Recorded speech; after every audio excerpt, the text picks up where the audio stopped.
우리 삶에는 여러 가지 질문이 있습니다.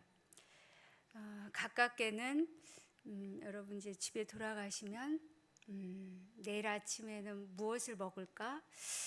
또 무엇을 입고 나갈까? 그러면서 질문을 던지죠. 당장 이런 질문들은 내일 당장 먹을 거, 입을 거, 또 무엇을 해야 될지 당장 바라는 것을 구하겠지요. 중요합니다. 그러나 이 당장의 질문이 아니라 우리 인생의 전체를 향한 질문도 있습니다. 우리는 그 질문을 자주 하진 않지요.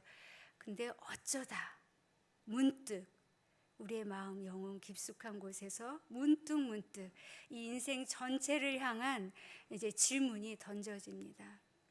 나는 누구인가? 또 어디로 이제 왔고 지금 내가 어떻게 지내고 있는 건가? 어떻게 살고 있는가? 그리고 어떻게 어디로 가는가? 이 근본적인 인생 전체의 질문을 하면 할수록 이 질문은 우리 영혼 깊숙한 곳으로의 질문으로 들어가게 됩니다. 그러면서 하나님을 찾지 않을 수가 없게 되죠. 하나님을 찾는 그 과정에 두 개의 이제 세계관으로 이 질문들이 해석되어집니다. 첫째는 하나님이 있는 삶이죠. 그리고 두 번째는 하나님이 없는 삶으로 우리의 인생에 대한 근본적인 질문들에 대한 해답이 이제 풀어지게 되겠죠. 근데 하나님이 있는 삶은 예수 그리스도 안에서 볼 수 있습니다. 예.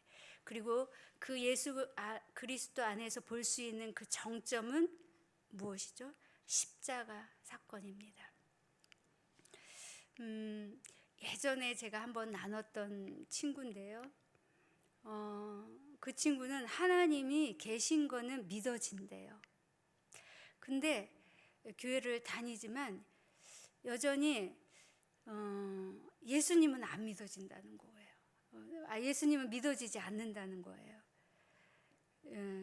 하나님의 아들이 하나님이신데 인간으로 와서 죽고 또 인간인데 살아난다는 이 진리가 이렇게 믿어지지 않아서 고민하고 힘들어하는 친구입니다. 예수님의 이런 경우에는 예수님의 십자가는 이 친구와는 먼 이야기죠. 예. 또 우리 교회 이제 외국인 분들이 함께 하는데요. 함께하는 한 형제님 중에 한 분은 우리가 하나님 이야기를 하면 하나님은 참 좋으신 분이라는 거. 그리고 창조 만드셨다. 참 좋대요. 좋은데 더 이상 못 나가면 막히는 부분이 있어요. 어떤 부분에 막히냐면 죄인이란 부분, 죄에 대해서 막힙니다. 자신이 죄인이라는 게 이해가 되지 않는다고 이야기를 합니다. 그래서 죄와 죄인에 대한 이해가 되지 않으면 또 어디로 나아가기 힘들죠? 예수님의 십자가에서 죽는 것이 이해가 되지 않는 거죠. 예. 이러한 질문들 속에서 오늘 저와 여러분이 다시 한번 난 정말 하나님이 있는 내 안에 하나님이 살아서 사는 그러한 삶을 살고 있는가? 정말 하나님을 믿고 있는가? 예. 그러면 하나님을 믿고 구원을 받았다는 증거는 내 삶에서 무엇일까? 예. 신앙생활 열심히 합니다. 예배 참석하고 기도하고 말씀도 읽고 또 공동체에 속해서 관계하면서 그 공동체 속에서 관계 속에서 교제의 기쁨도 누립니다. 또 성경을 아는 지식도 늘어갑니다. 교회 봉사와 사역도 열심히 하고 또 그것에 대한 열정도 있습니다. 예, 이것이 예수님을 믿고 또 구원을 얻는 그 증거가 될 수 있습니다. 그러나 가장 핵심이 되는 예수 그리스도가 십자가에서 죽으셨다는 그것이 이 모든 것의 중심이 아니면 사실 이것은 내가 신앙인이라는 것, 구원을 받은 구원의 증거라고 말할 수가 없는 참 어려운 문제이기도 합니다. 우리 18절에서 21절을 한번 보도록 하겠습니다. 자, 바울은 이 십자가의 도에 대해서 18절에 보면 멸망하는 자들, 즉 멸망하는 자는 뭐죠? 하나님이 없는 자들에게는 미련한 것이라고 이야기합니다.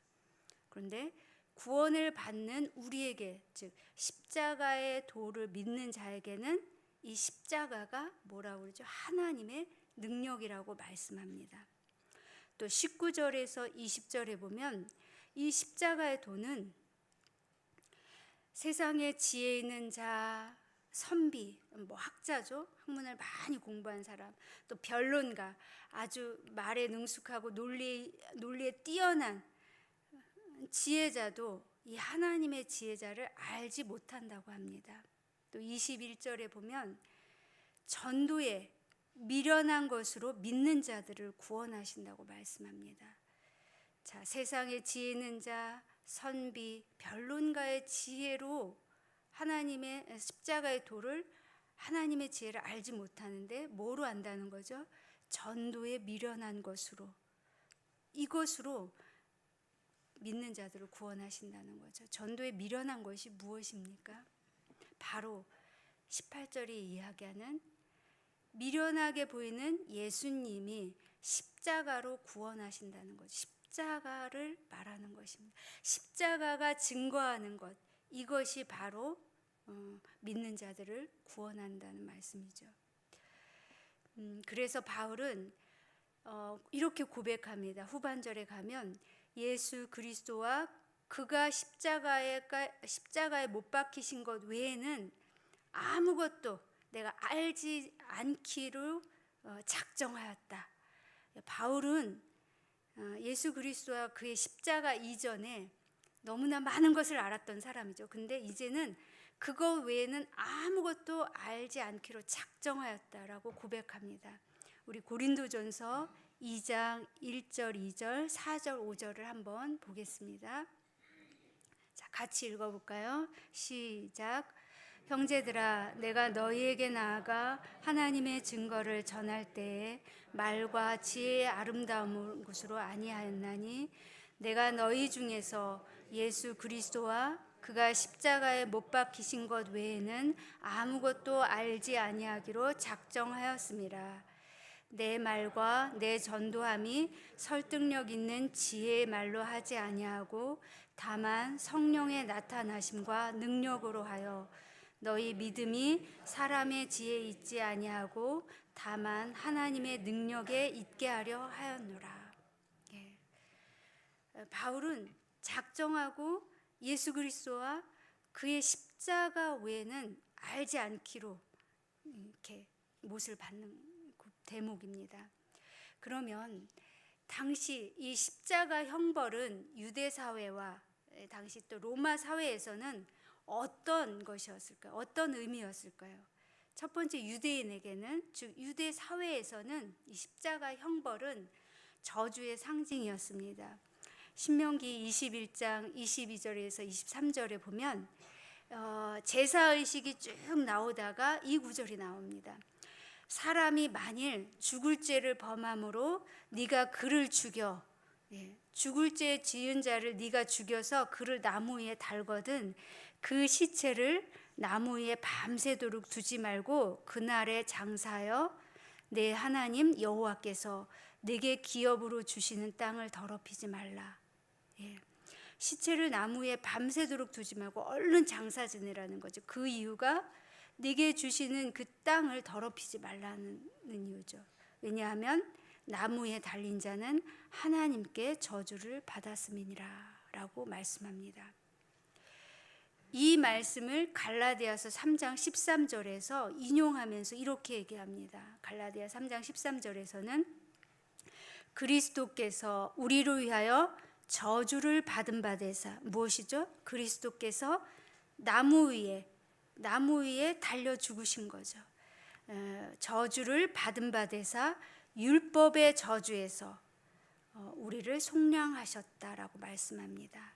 즉 율법의 저주는 뭐죠? 신명기에서 말씀하신 나무 위에 달린 자는 저주를 받은 자라, 그 율법을 그리스도께서 직접 저주의 나무에 달려서 속량하셨다고 말씀하고 있죠. 그래서 유대인들에게 나무에 달려 죽은 자는 저주스러운 거예요. 혐오스러운 거죠. 부끄러운 것이죠. 자, 그러면 로마 사회, 로마인에게 이 십자가 형벌은 어떤 의미일까요? 우리가 잘 알다시피 가장 형벌 중에 최고로 잔인한 형벌 중 하나죠. 그래서 로마 일반 사회에서는, 로마는 식민지 개척을 했던 제국이었죠. 그래서 전쟁을 많이 했습니다. 그래서 적에게 투항한 자, 반역자, 또 살인자, 변절자, 그 외에 중범죄자를 십자가형에 처했죠. 여기에 더해서 예를 들면 식민지 안에 통치 사회에서는 식민지 민족에게는 어떤 게 더해졌냐면, 로마의 해가 되는 세력, 즉 로마 정권의 해가 되는 그러한 폭동이나 독립운동이나 이러한 사람들을 십자가에 매달았죠. 나중에는 그리스도인들, 예수 그리스도를 믿는 그리스도인들을 십자가에 달았죠. 무엇과 함께? 맹수형, 동물에게 잡아 먹히게 하는 맹수형과 함께 그리스도인들을 이 십자가에 못 박았죠. 그런데 이 예수님이 십자가에 달리실 때는 범법자들, 로마의 위험 요소가 되는 그런 정치범들, 또 강도들, 이런 사람들이 주로 형벌에 처해졌죠. 로마 시민권자는 너무나 잔인했기 때문에 로마 시민권자는 이 십자가형은 미적용이 됐죠. 근데 십자가는 단순히 사람을 그냥 바로 매다는 것이 아니었죠. 우리가 성경을 보면 예수님이 십자가에 못 박히실 때는 어떤 일을 당하시죠? 먼저 심한 매질을 당합니다. 그리고 입었던 옷을 다 벗겨지는, 벌거벗은, 그런데다가 그 몸으로 모든 사람이 높이 저 멀리서도 볼 수 있는 공개적으로 전시를 하게 됩니다. 자, 어떤 때는 이 십자가형은 얼마나 가혹했냐면 이 시체가 없어질 때까지 매달아 놓는다는, 한 달도 넘게 걸리고, 그러면 새나 벌레들이 먹어서 아예 그 시신도 건사하기 힘들 정도로 오래도록 매달기도 한답니다. 이건 뭐죠? 이 십자가형은 극심하고 오랜 고통입니다. 그리고 수치스럽죠. 벌거벗고 또 사람들이 모두 보이는 데다가 매단 거고 불명예스러운 것입니다. 또 로마 입장에서는 이것을 통해서 식민지 사람들에게 공포심과 반란을 일으키지 않는 효과를 통치의 수단으로 사용하기도 했습니다. 그래서 이 십자가는 이 유대인과 로마에게 각각 아주 부정적이고 무섭고 잔인한 그러한 상징 중에 하나였던 거죠. 또 한 가지 우리가 살펴본 것은, 이 당시 유대인과 헬라인이 이들의 인생에서 중요하게 여기는 것, 우리가 아까 중요한 질문을 한번 살펴보았는데요. 유대인들이 중요하게 여기는 것, 이 당시 로마 헬라인이 중요하게 여기며 구하는 것이 무엇이었는지 또 살펴봅니다. 자, 22절, 23절을 보면 뭐라고 되어 있죠? 한번 읽어볼까요? 시작. 유대인은 표적을 구하고 헬라인은 지혜를 찾으나 우리는 십자가에 못 박힌 그리스도를 전하니 유대인에게는 거리끼는 것이요 이방인에게는 미련한 것이로되. 네. 자, 먼저 유대인에게는 왜 이 십자가가 이렇게 거리끼는 것이 되었는지 왜 유대인들은 표적을 그렇게 구하는지 그 문화가 그랬던 거죠. 왜냐하면 이 유대인들은 철저한 율법주의자죠. 율법을 행하면 행이 보이는 것이죠. 그렇기 때문에 무언가 했을 때 보이는 것, 그것이 대단히 중요했던 것입니다. 그래서 사복음서를 읽으면 유대인들과 바리새인과 서기관들이 예수님께 자꾸 표적을 구하는 그런 것들을 자주 보게 됩니다. 예를 들면 표적, 요나의 표적밖에 없다고 하신 예수님 말씀이 있는 마태복음 12장 38절에서 40절을 한번 보겠습니다. 마태복음 12장 38절에서 40절 같이 읽어보겠습니다. 그때 서기관과 바리새인 중 몇 사람이 말하되 선생님이여 우리에게 표적 보여주시기를 원하나이다. 예수께서 대답하여 이르시되 악하고 음란한 세대가 표적을 구하나 선지자 요나의 표적밖에는 보일 표적이 없느니라. 요나가 밤낮 사흘 동안 큰 물고기 뱃속에 있었던 것 같이 인자도 밤낮 사흘 동안 땅 속에 있으리라. 이 전에 어떤 사건이 있었냐면 바리새인들이 이제 예수님이 귀신 들려 눈이 멀고 말을 못하게 된 사람을 고쳐주는 표적을 행하십니다. 기적을 행하시죠. 그걸 보면서 바리새인들이 뭐라고 그러냐면요. 예수님이 저가 귀신의 왕, 저 귀신의 힘을 부렸다는 거죠. 귀신의 왕 바알세불에서 이건 온 거라고 비난합니다.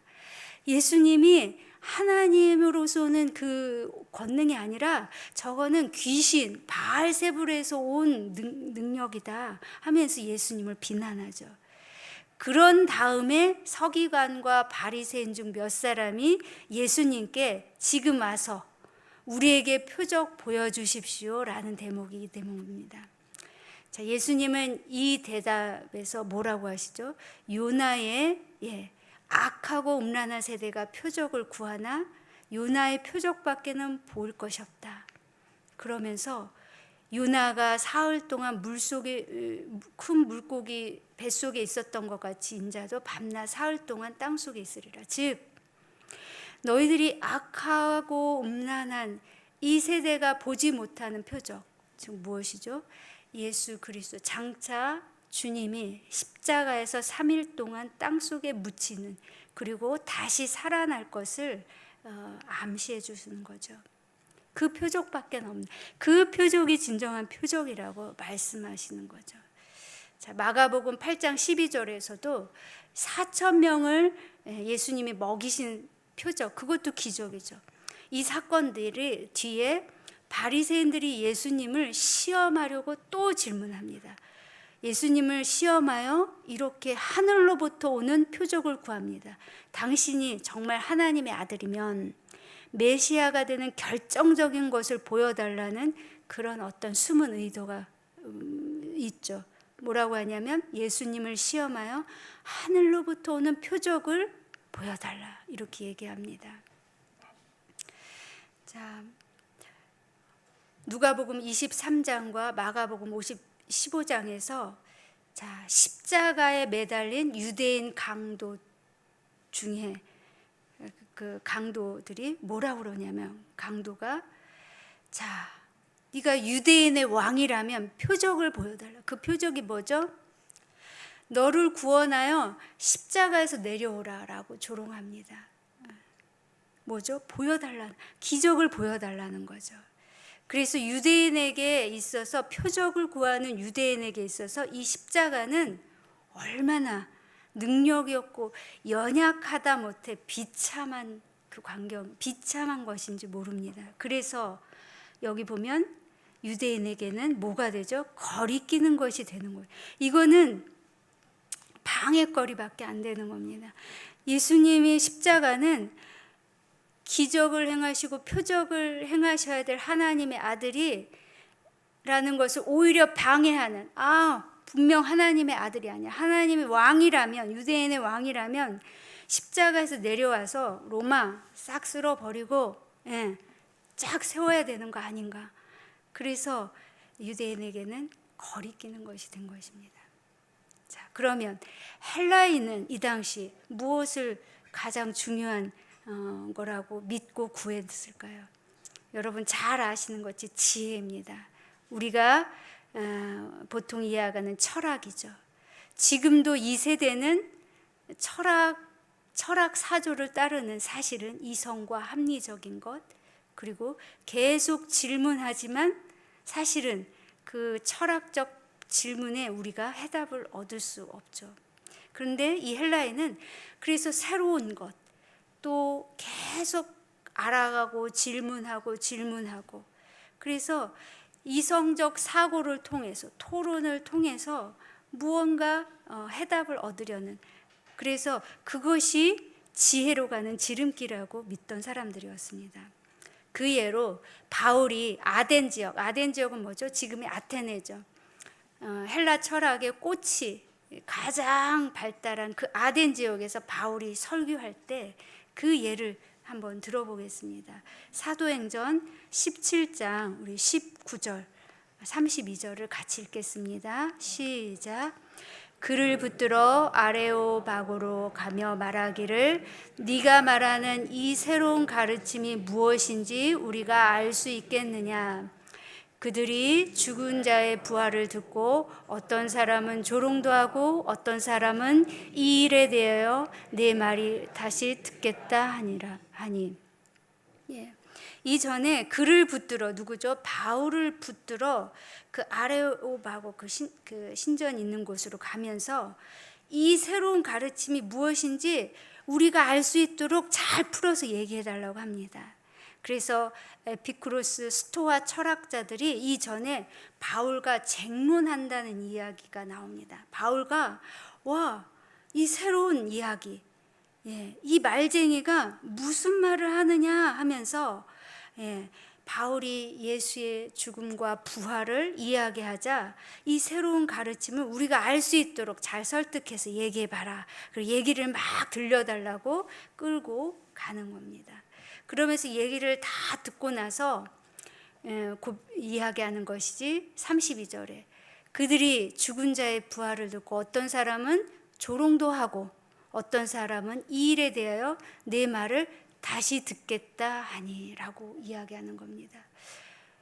헬라인에게는 죽은 자가 다시 산다는 것을 도저히 이성적으로 해석할 수가 없죠. 그러니까 조롱을 하는 거죠. 이거 도대체 이해할 수 없는, 이게 이성적으로 앞뒤가 안 맞는 거다, 조롱하죠.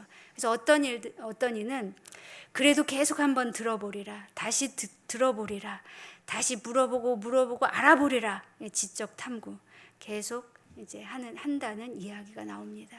그래서 이러한 철학 사조의 이성적 그 사고에 젖어 있는 헬라인에게는 십자가는 엄청난 모순이죠. 하나님의 아들, 아니 신이 어떻게 죽지? 그것도 인간의 몸으로. 그리고 인간인 예수가 어떻게 살아나지? 이건 도저히 이해할 수 없는 모순이죠. 자, 이러한 상황에서 이 십자가 위에서 예수 그리스도가 죽으신 것입니다. 그래서 유대인들은 처음에는 예수님을 어떻게 보았습니까? 십자가 이전의 예수님 어떻게 보았죠? 예수님이 온갖 표적, 기적을 행하십니다. 고치시고 먹이시고 살리시고 몇천 명 먹이시고 또 죽은 자도 또 살리시고 병든 자 일으키시고, 진짜 이거는 이 기적과 표적을 행하는 이는, 이렇게 기적을 행하는 이는 보질 못했다. 그러면서 초자연적인 그리스도 앞에서 열광하며 따라다녔습니다. 마태복음 21장 1절에서 11절 보면 예수님의 사실은 그 마지막 예루살렘 입성은 사실 십자가의 죽음을 앞두고 온 입성이었습니다. 그때 이 유대 사람들은 자기의 겉옷 그리고 나뭇가지 꺾어서 예수님이 걸어가는 그에 다 깔면서 호산나 다윗의 자손이여, 호산나 우리의 메시아 이스라엘의 왕이여, 그러면서 그 군중들은 이 이스라엘을 회복하실 왕으로 열광하였습니다. 예. 그들의 표적은 무엇입니까? 보이는 표적. 이스라엘의 왕으로 로마 정치적인 왕이었죠. 눈에 보이는 기적을 다 행하셔서 이스라엘을 완전히 해방시키는 구원자, 정치적 왕으로 그들은 보았죠. 제자들도 마찬가지였죠. 그것은 왜냐하면 제자들도 예수님과 3년 동안 예수님의 가르침을 받았지만 이들 안에도 무엇이 있었죠? 예수님과 함께 영광을 받으리라. 예수님 한 자리, 이 이스라엘을 해방하는 날 예수님과 함께하는 그 자리를 꿈꾸었죠. 그래서 예수님을 따라다니고 또 예수님의 제자 어머니는 어떻게 하면 내 두 아들을 좀 좋은 자리에다 줄까 이렇게 뭐 얘기도 하고 이러죠. 그러나 한없이 나약한 그리스도가 기적은커녕 매질 당하고 죽임 당하고 또 십자가에서 아버지를 부르며 막 울부짖는 그 예수를 보면서 유대인들은 이게 뭐지? 이게 뭐야? 그들이 기대했던 예수님이 아니었습니다.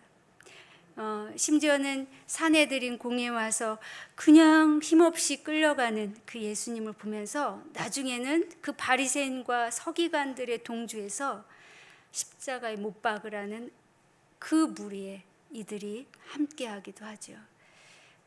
자, 왕이면 구원해보라. 그 강도들이 한 것처럼 조롱도 합니다. 제자들은 도망합니다. 베드로는 모른다고 나는 저 사람 모른다고 부인합니다. 다 뿔뿔이 흩어집니다. 자, 로마의 빌라도, 로마 사람 빌라도는 이 예수님의 십자가를 어떻게 봤을까요? 로마 사람 빌라도는 사실은 예수님의 죄를 찾지 못했죠. 그런데 유대인들이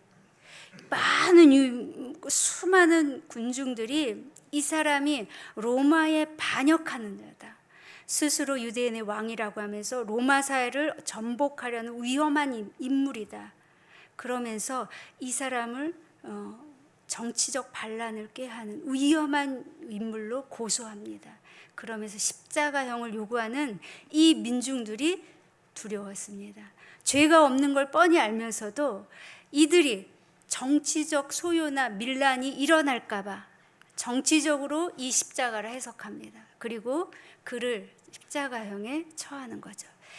자, 그래서 유대인과 제자들, 헬라 문화에 있는 그 헬라인들, 또 로마의 빌라도가 보는 이 관점은 다 다르지만 십자가는 어쨌든 모두가 외면하는 그러한 것이었죠. 자, 그런데 24절을 우리 한번 다시 읽어볼까요? 24절 시작. 오직 부르심을 받은 자들에게는 유대인이나 헬라인이나 그리스도는 하나님의 능력이요 하나님의 지혜니라. 그런데 모두가 외면하는 이 십자가가 뭐라고 하냐? 하나님의 능력이요 하나님의 지혜라고 합니다. 아니, 십자가에서 저렇게 처절하게 죽어가는 한 청년의 모습이 무슨 능력이고 무슨 지혜인가? 우리는 알죠. 우리는 예수님의 죽음 이후의 부활을 알기 때문에. 그런데 이 당시 사람들은 부활을 모릅니다. 예수님이 내가 부활한다고 했지만 그것이 믿어지지 않았죠. 보여지지 않았기 때문에, 당장은 그가 죽기 때문에. 그러나 이 능력은 하나님이 가장 소중한 것, 자기 아들을 내어주신 사랑이 능력이죠. 또 이 십자가 죽음은 죄와 죽음을 이기는, 사망을 이기는 능력이었죠. 그리고 이 사망을 이기는 능력은 어디로 가죠? 영원한 생명을 보장하는 그 능력인 것입니다. 지혜는 무엇인가요? 물론 능력과 지혜는 같은 맥락이지만 우리가 아까 처음에 얘기한 것처럼 우리가 삶에 대한 질문을 하죠. 지혜를 질문하면서 지혜를 구하죠. 근데 이 십자가 안에는 이 지혜가 가득 담겨 있습니다. 나는 누구이고 어디서 왔고 또 지금 어떻게 살아야 되고 또 어디로 가는지에 대한 그 질문에 대해서 사실은 창세기부터 요한계시록까지 하나님은 쭉 풀어서 말씀하시는데, 그것은 예수 그리스도의 십자가의 정점에서 모든 것이 풀어집니다. 즉 창조, 하나님의 피조물이죠. 우리는 내가 누구인가. 그런데 죄를 짓죠. 근데 그 죄가 누구를 통해서? 예수 그리스도의 십자가를 통해서 오로지 예수 그리스도의 십자가만으로 하나님의 구원이, 우리의 구원이 이루어진다는 것을 이 십자가 안에서 모두 해답을 얻게 되는 것입니다.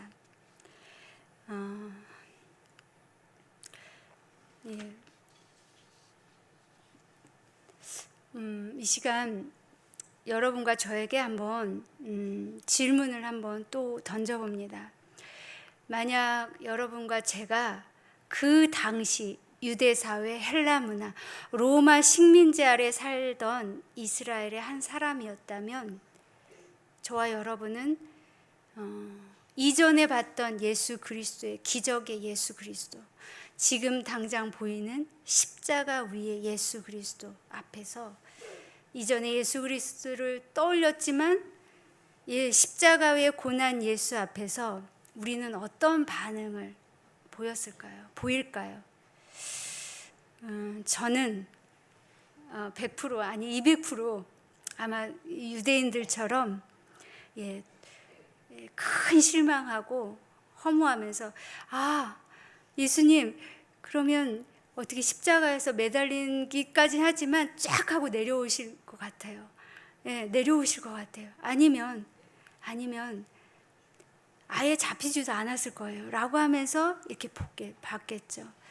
그러다가 십자가에 못 박힌 예수를 보고는 내 바람과 소망이 다 무너지는구나, 아니구나, 예수는 아닌구나 라고 저도 도망갔을 것입니다. 무서워 떨며, 누가 나를 예수를 아는 사람인가 물을까 봐 겁나서 아주 멀리 도망갔을 것입니다. 어쩌면 로마인처럼 헬라인처럼 이성적으로 생각해서 분명 저분은 하나님이 아니야, 권세가 없어 라고 정치적으로 아니면 이성적으로 합리적으로 생각하며 예수 그리스도를 몰라보겠죠. 오늘 십자가 위에 그리스도를 바라보는 당시 유대인과 헬라인, 또 헬라인 유대인 제자들의 모습을 보면서 다시 한번 우리들의 십자가 신앙을 돌아보면 좋겠습니다. 형벌, 저주, 수치, 미련함, 어리석음, 거리끼는 것, 그러한 것의 모습이 십자가였습니다. 영광은 없습니다. 우리는 종종 기독교인이 이 땅에서 영향력이 있어야 된다고 합니다. 종교, 정치, 경제, 문화 여러 분야에서 성공한 그리스도인이 각 분야에서 아주 멋지게 영향력 있게, 그리스도인이 리더십이 그리스도인으로 살아간다는, 저렇게 멋지구나, 저렇게 찬란하구나, 저렇게 보기 좋구나, 세상의 평판도 좋고 우아하고 고상하고, 이렇게 살면 정말 복음이 얼마나 효과적으로 복음이 얼마나 넓게 증거될까라고 기대를 합니다.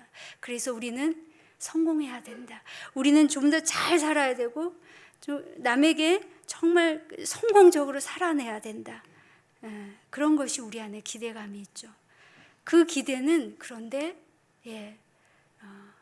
좋은 것일 수도 있지만 어떤 때는 우리의 바람과 그 성공에 대한 열망이 자칫 유혹에 넘어가는 위험성을 내포합니다. 성공해야만, 좋게 보여야만, 그럴듯하게 보여야만 하나님의 이름이 증거되고 또 더 복음이 걸림돌이 되지 않고 아주 멋지게 많이 전파될 것 같은, 그래서 어떻게든 내가 잘 서서 성공해야 된다는 유혹을 받을 수가 있습니다. 마치 표적과 기사를 행하신 예수 그리스도를 그렇게 따라다니고 메시아, 호산나 다윗의 왕이여 따라다녔던 유대인의 모습과 사실 별반 차이가 없게 되죠. 오해받고 억울한 일 당하고 또 부끄럽고 수치스러움을 감당해야 되고 또 외로움과 싸워야 되고 조롱을 받는 그 일들에 대해서는 우리 신앙생활에서는 없어야 된다. 그런 일이 없도록 해야 된다. 그래서 그런 일이 생기면 어떻게 합니까? 도망가야죠. 그런 일이 생기지 않도록 단단히 무언가를 향해서, 성공을 향해서 나아가야 된다는 그러한 강박관념이 우리 안에 생길 수 있습니다. 그래서 조금 더 깊이 나가면 우리의 간구 안에도 사실은 이러한 위험성이 내포되어 있습니다. 하나님, 이 병을 낫게 해주십시오. 우리 가족 중에 믿지 않는 우리 가족이 있는데 이 병이 낫게 된다면 하나님께도 영광이 되고 우리 가족들이 하나님이 고쳐주심을 보고 하나님을 더 잘 믿지 않겠습니까? 하나님께 나오지 않겠습니까? 하나님, 이 지긋지긋한 경제적인 어려움 풀어주십시오. 이렇게 가난하게 이렇게 살면 내가 세상에 무슨 덕이 되게 됐습니까? 우리 친척에게 정말 넉넉하게 베풀지 못하는 삶이 무슨 덕이 되겠습니까? 제발 잘 되게 해주십시오. 잘 되어서 저도 돈도 팍팍 쓰고 잘 도와주고 아주 덕을 끼치는 사람이 된다면 우리 친척과 우리 가족이 나를 보며 얼마나 그리스도가 살아계신 걸 보겠습니까? 자녀들 원하는 대학 하나님 가게 해주십시오. 그렇게 기도하는데 그렇게 기도하며 간 대학을 보며 우리 자녀가 얼마나 하나님을 찾겠습니까? 하나님 정말 위대하신 분이신 줄 얼마나 알겠습니까? 주신다면, 된다면, 하게 하신다면 이 모든 우리의 바람과 소망 구해야 합니다. 그러나 주님을 믿으면 이렇게 잘 된다. 주위의 사람들에게 큰 복음의 증거가 될 것이다 라고 계속 우리의 마음속에 드는 것들을 사실은 조심해야 될 부분도 있습니다. 왜냐하면 우리 바람과는 되지 않는 일들이 사실은 더 많기도 합니다. 예수님의 십자가 위에 그 고통처럼 거리끼고 미련해 보이고 부끄러움을 당해야 되는 일, 그러한 일들이 우리 안에 얼마나 많이 생기는지 모릅니다. 그런데 그 상황을 우리는 다시 예수 그리스도의 십자가를 바라보며 재해석해야 됩니다. 예수님이 달리신 십자가는 우리가 바라는 자랑, 기적, 지식, 경험, 지혜, 성공, 명예 그런 것들이 무너지는 자리입니다.